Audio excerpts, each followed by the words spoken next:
Hello, I'm Sean, and welcome to Case Files, Dark Earth. On this channel, I upload 2 to 3 times a week, bringing you mysterious, but absolutely true, stories from around the world. So grab yourself a cup of tea or coffee, settle in, and let's uncover the darkness hiding beneath the surface.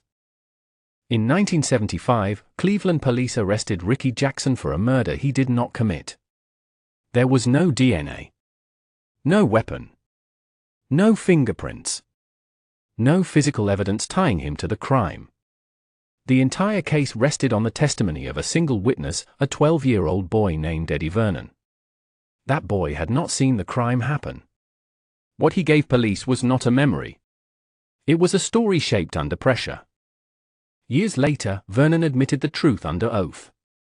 Detectives had fed him names. Corrected him when he'd misspoke. Pressured him again and again until he repeated the version they wanted. He was a child, surrounded by authority figures, trying to give answers that would make the adults stop. That coerced testimony sent Ricky Jackson to death row. The sentence was later reduced to life in prison, but nothing meaningful changed. The cell was still locked. The years still passed.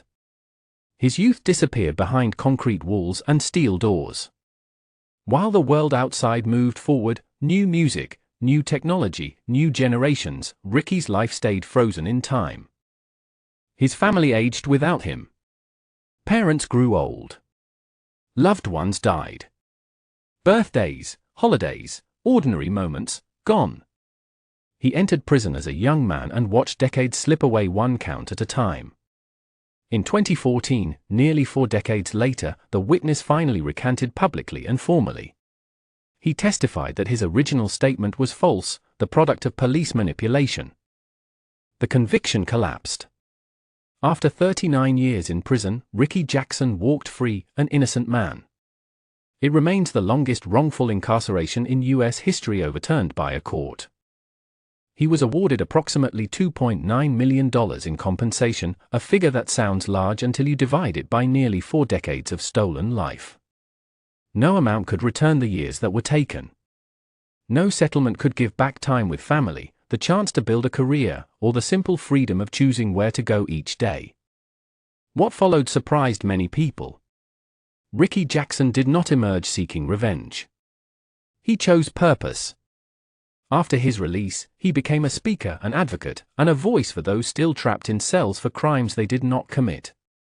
He speaks about coercive interrogations, unreliable eyewitness testimony, and how easily the justice system can mistake confidence for truth, especially when the witness is a child and the pressure comes from authority. He has said plainly that anger would only keep him imprisoned in another way. His focus is not on punishment, but on preventing the same injustice from happening again. His story is not just about one wrongful conviction. It is about how fragile truth becomes when power decides in advance what it wants to hear. About how easily a system built to protect can instead destroy. About how long it can take for innocence to be allowed back into the light, if it ever is. For Ricky Jackson, justice arrived nearly 4 decades late. For many others, it still hasn't arrived at all.